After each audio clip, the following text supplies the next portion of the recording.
Chapter 16 is on alternating current. Most of the electric power produced in the world is alternating current. And alternating current does have several advantages over DC. And we're going to see one in particular on the next slide, but it makes AC a better choice for large-scale production and distribution of electric power. So the single greatest advantage is that AC can be transformed, DC cannot. So a transformer, we're going to cover that later in the course, that allows us to step up or step down alternating current voltages. And when, for example, XL has to transmit power over large distances, it's much more cost-effective for them to use very, very high voltages. And you learned from in DC fundamentals Ohm's law, so if you increase the voltage, you're going to decrease the current. So that means XL can run lower or smaller gauge wire over longer distances. And it's a transformer that allows AC voltages to be stepped up or stepped down. This is just a quick graph on one type of alternating current. This happens to be, it's a square wave. So the y-axis here is volts, and the x-axis here is time. So it's measuring voltage over time, and it kind of looks like this. It's just a square wave. It's alternating, so that's AC. That's alternating current.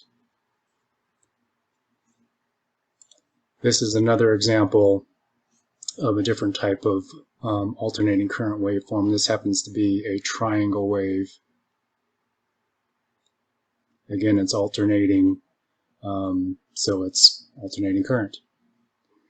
But by far, the vast majority of AC waveforms that we see are in the form of sine waves.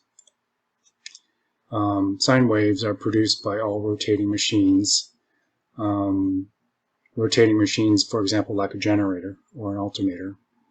And we're going to see that there are a total of 360 sort of electric degrees in one full cycle.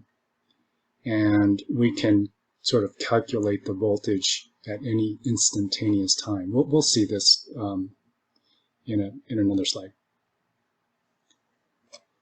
So this is a picture of a sine wave. You can see it's sort of this smooth, kind of undulating sine wave. So again, voltage is on the y-axis and time is on the x-axis.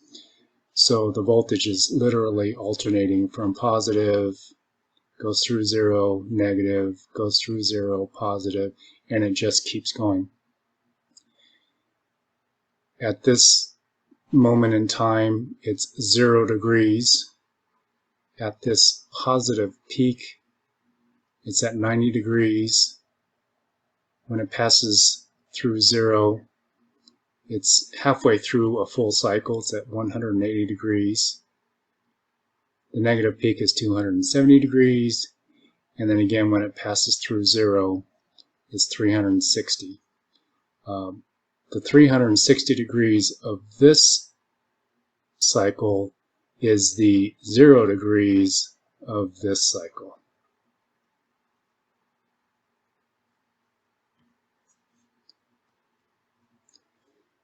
We're not going to spend a whole lot of time in this video, in fact very, very little time, going over this math, but when you read the chapter, you'll see that we can literally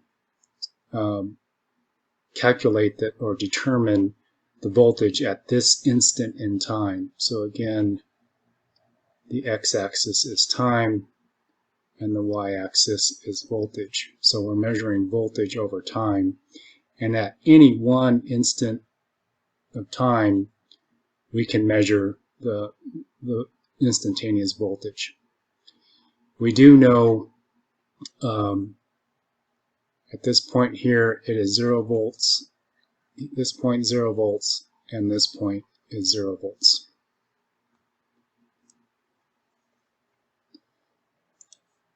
So on the next slide we'll see this visually, but there are a few different sine wave values that are really important. This, by the way, you will be tested on and quizzed on. Just a quick look back in this video, this slide here, you won't be tested on how to calculate instantaneous voltages. So here's that slide I was talking about that visually shows the different voltages. So again, the y-axis is voltage, x-axis is time, so we're measuring voltage over time. From the peak, positive peak, to the negative peak, that's the peak to peak value. From 0, this is 0 volts, to the positive peak value, that's the peak value.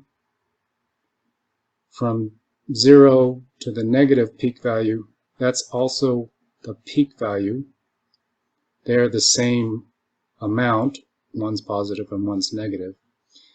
And then we're going to talk, I'm going to actually point you to a video on D2L, it's posted there, that explains what RMS stands for root mean square. So root mean square.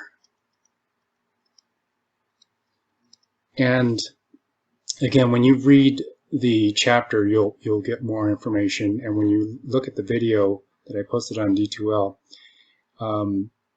that video shows what RMS is really about. But basically it's kind of sort of like if we were to have a DC equivalent of this voltage, that's sort of what RMS voltage is.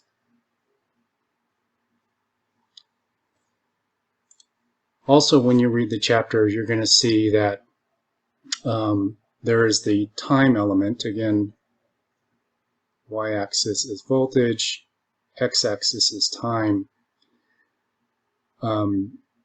So from here to here is one cycle. And if this voltage were to sort of radiate into the air, it would actually cover a distance. That's the wavelength of the cycle. It'll make more sense when you read the chapter, and certainly, as with anything, if you have any questions, either email me, or when I ever get WebEx figured out, we can cover these items on a WebEx chat.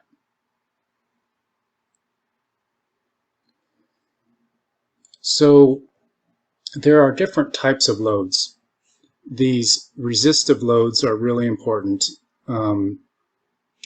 They're purely resistive, and examples of purely resistive loads, so you can see here electric heating equipment, incandescent bulbs,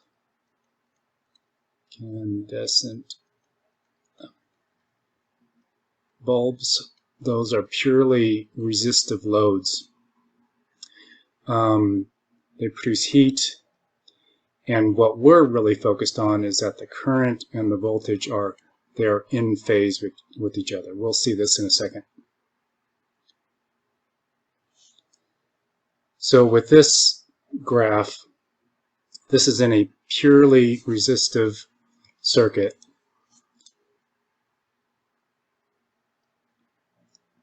This line is the voltage, and this line is the current. And we can see they pass through 0 at the same points, and they reach their positive peak at the same time, same moment in time, and they reach their negative peak at the same moment in time. The voltage and the current are in phase with each other. And that's an important concept. So power, you learned a lot about power in DC fundamentals. True power it's measured in watts. And true power, this true power, it's only produced when both the current and the voltage are either both positive or both negative. So in other words, if they're in phase with each other, then true power is created.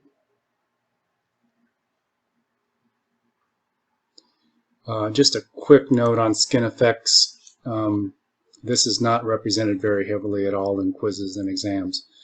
But in DC, in direct current, the electrons flow through the conductor and they use up all of this space throughout the flow. In AC, just because of the nature of AC and the magnetic fields, AC tends to flow around the sort of more towards the skin or the outside of the conductor.